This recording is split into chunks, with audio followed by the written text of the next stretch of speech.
نبی پاک صلی اللہ تعالیٰ علیہ وآلہ وسلم نے اعتکاف کا جو مقصد بیان کیا وہ شب قدر کی تلاش بیان کیا۔ اعتکاف سے مراد یہ ہے کہ انسان سارا کچھ چھوڑ چھاڑ کے اللہ تعالیٰ کے گھر میں اس کی عبادت کے لیے، اس کو راضی کرنے کے لیے بیٹھ جائے، اور 10 دن جب وہ مسجد شریف میں حاضر رہتا ہے تو حضور صلی اللہ تعالیٰ علیہ وسلم فرماتے ہیں اللہ تعالیٰ اسے 2 حج اور 2 عمرے کا ثواب عطا کرتا ہے۔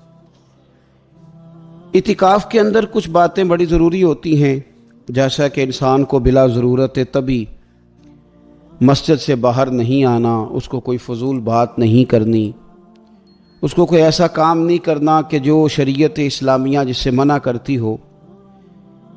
اس کے ساتھ ساتھ کچھ اعتکاف کے آداب بھی ہیں کہ اس نے 10 دن مسجد کے اندر رہنا ہے تو آخر اس نے کرنا کیا ہے۔ ہمارے ہاں لوگ مسائل پوچھ لیتے ہیں اور مسائل پوچھنے کے بعد پھر ان کی گنجائش سے بہت زیادہ فائدہ اٹھاتے ہیں۔ اس میں کوئی شک نہیں ہے کہ باہر سے آنے جانے والے آدمی کے ساتھ آپ گفتگو کر سکتے ہیں، ضرورت کے تحت آپ ٹیلی فون پر بھی بات کر سکتے ہیں، لیکن اس کو اگر آپ نے یہی کام کرنا تھا اور بہت زیادہ وقت اسی پر ضائع کرنا تھا تو پھر تو آپ پہلے سے باہر موجود تھے۔ اعتکاف میں آنے کا مقصود تو اللہ کی عبادت ہے۔ اعتکاف میں جب آپ آ گئے تو اس کا مقصد ہے کہ آپ کچھ دنوں کے لیے لوگوں سے کٹ کے اللہ کی بارگاہ میں حاضر ہو گئے، آپ نے اپنے رب کو راضی کرنے کا ارادہ کر لیا۔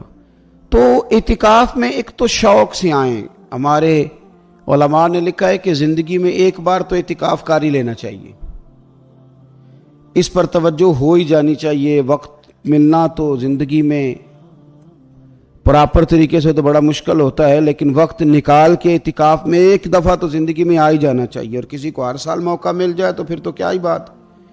تو اعتکاف کے اندر جو کام ہم نے کرنے ان میں سب سے زیادہ اور سب سے پیارا کام یہ ہے کہ کثرت کے ساتھ قرآن پاک کی تلاوت کریں۔ نبی پاک صلی اللہ تعالیٰ علیہ وآلہ وسلم رمضان المبارک میں قرآن پاک کا دور فرماتے تھے حضرت جبریل امین علیہ السلام کے ساتھ، اور جس سال حضور کا وصال ظاہری ہوا اس سال حضور فرماتے ہیں 2 مرتبہ قرآن پاک کا دور کیا۔ 2 دفعہ حضور نے حضرت جبریل امین کو قرآن شریف سنایا اور 2 دفعہ انہوں نے نبی پاک صلی اللہ علیہ وسلم کو سنایا۔ تو بہت کثرت کے ساتھ قرآن پاک کی تلاوت کی جائے۔ ایک پہلو اور بھی ہے اس کا، اس پر بھی آپ توجہ کریں گے۔ قرآن مجید کو پڑھنا بھی ضروری ہوتا ہے، اور صحیح پڑھنا سب سے زیادہ ضروری ہوتا ہے۔ تو اگر آپ کسی ایسی مسجد میں تشریف فرما ہیں جہاں آپ کے لیے بندوبست کیا گیا ہے تو کوشش کریں کہ وہاں قاری صاحب سے، عالم صاحب سے، امام صاحب سے آپ قرآن مجید کو سیکھیں۔ اور کوئی زیادہ مشکل نہیں ہے، پورے 10 دن آپ موجود ہیں، اور اگر آپ 10 دن پوری توجہ کے ساتھ قرآن مجید کے مخارج پہ لگائیں گے تو امید ہے کہ بہت حد تک آپ کو قرآن مجید سمجھنے میں، پڑھنے میں آسانی ہونے لگی۔ دوسرا، اعتکاف میں جب آپ موجود ہیں تو آپ کو کوشش کرنی ہے کہ آپ محاسبہ نفس پر توجہ دیں۔ آپ اپنے اوپر غور کریں، زندگی میں کون سی ایسی غلطیاں ہیں جو جان نہیں چھوڑ رہی، ان کی کس طرح کر کے اصلاح کی جا سکتی ہے۔ کون سے ایسے کام ہیں جو میں کرتا ہوں تو اس غلطی میں زیادہ مبتلا ہو جاتا ہوں، اور کون سی ایسے کام ہیں، کون سی ایسی جگہ ہیں جہاں میں جاتا ہوں تو میرا ان غلطیوں سے نکلنے میں مجھے وہ جگہیں اور وہ کام مددگار ہوتے ہیں۔ تو اپنے محاسبہ نفس پر توجہ دی جائے۔ اعتکاف کے 10 دنوں میں موقع ملتا ہے انسان کو اپنے لیے سوچنے کا۔ حضرت مجدد الفسانی شیخ احمد فاروق سرہندی رحمۃ اللہ تعالی علیہ سے کسی نے پوچھا تھا کہ دنیا میں خوش نصیب شخص کون ہوتا ہے، تو فرمایا جسے دید قصور حاصل ہوتی ہے۔ حضور دید قصور کیا ہوتا ہے؟ فرمایا جسے اپنی غلطیاں نظر آنی شروع ہو جائیں۔ جب اللہ تعالیٰ کسی کے ساتھ بھلائی کا ارادہ کرتا ہے تو اس کی کمزوریاں، اس کی غلطیاں اس کے سامنے لاتا ہے تاکہ اسے اصلاح کا موقع ملے، اور جب ایسا نہیں ہوتا تو پھر تو لوگ جب غلطی مانیں گے ہی نہیں تو اصلاح کیسے ہوگی۔ تو اعتکاف کے 10 دنوں میں محاسبہ نفس پر خاص توجہ دیں، اپنی زندگی میں اپنا حساب کریں، اپنا حساب۔ اور جناب عمر فاروق رضی اللہ تعالیٰ عنہ کی وہ روایت ہمیں بتاتی ہے کہ حساب کر لو اس سے پہلے کہ تمہارا حساب کیا جائے۔ تیسری بات، ایک تو قرآن پاک پڑھیں گے، ایک محاسبہ نفس کریں گے، تیسری بات مراقبہ کریں۔ کچھ دیر کے لیے بیٹھیں، یہ غور کریں کہ رب تعالیٰ نے ہمیں نعمتیں کتنی عطا فرمائی ہیں۔ پھر یہ غور کریں کہ ان نعمتوں کے بارے میں، ان نعمتوں کے ساتھ ہماری عبادت کتنی ہے، ہمارا شکر کتنا ہے۔ زندگی اپنی کا حساب لگائیں، غور کریں کہ کتنا کچھ ہے جو ہمیں محنت سے ملا ہے اور کتنا ہے جو بغیر محنت کے ملا ہے، اور کون سی ایسی نعمتیں ہیں جن کا ہم نے شکریہ ادا کیا اور کون سی ایسی ہیں جن پر ہم نے کبھی توجہ ہی نہیں کی کہ یار یہ تو بہت بڑی نعمت ہے جو اللہ نے ہمیں عطا کی ہوئی۔ اپنی گردن کو جھکا کے تھوڑا غور و فکر کریں۔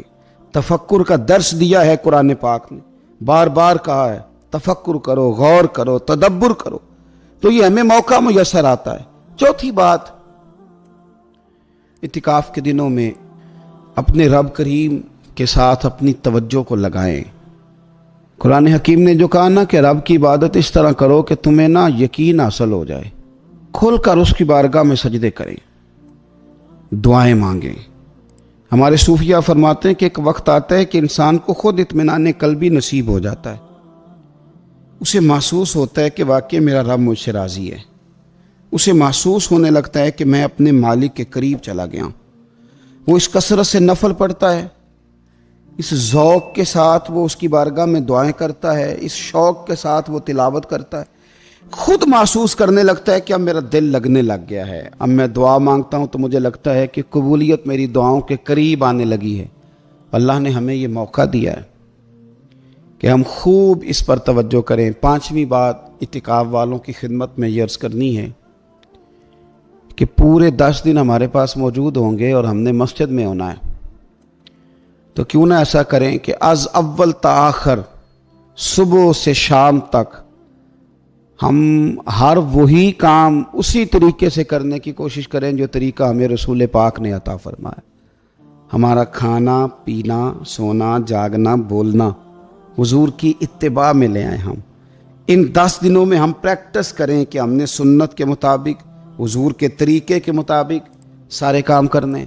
آپ اگر یہ ارادہ کریں گے تو پتہ ہے مدینے والے محبوب علیہ السلام نے فرمایا جس نے میری ایک سنت کو زندہ کیا گئے گزرے دور میں رب اسے 100 شہیدوں کا ثواب عطا فرمائے گا۔ تو اتنا اعزاز ہے۔ تو ان 10 دنوں میں ہونا بھی مسجد میں ہے، ہونا بھی باوضو ہے، تو کیوں نہ سارے کام سیکھا جائے، پڑھا جائے اس سے پہلے کہ کھانا کس طرح کھانا سنت ہے، اور کس طرح بیٹھ کے کھانا سنت ہے، اور پھر کس طرح کر کے گفتگو کرنا حضور علیہ السلام کا مقدس طریقہ تھا، وہ کس طرح سے پھول جھڑتے تھے جن سے لوگ فیض حاصل کرتے تھے۔ تو اعتکاف میں اپنی مصروفیات کو ان 5 کاموں میں لگائیں۔ ایک تو تلاوت قرآن حکیم کریں، دوسرا محاسبہ نفس، تیسرا مراقبہ کریں، تدبر کریں، غور کریں اپنے اوپر بھی اور اللہ تبارک و تعالیٰ کی نشانیوں پر بھی، اور چوتھا یہ کہ کوشش فرمائیں کہ ہم اپنی عبادت کو، اپنی دعا کو، اپنے استغفار کو اس طرح کا بنائیں کہ ہمیں محسوس ہو کہ قرب الہی کے جانب ہمارا سفر ہے۔ اور پانچواں، ان 10 دنوں میں سنت اور شریعت کی وہ ساری چیزیں جس کا دین ہم سے مطالبہ کرتا ہے، اب تو ہم بالکل دنیا سے ایک سائڈ پہ ہو کے بیٹھیں، اب تو اس طرف توجہ کریں۔ اللہ تعالیٰ سمجھنے کی توفیق عطا فرمائے۔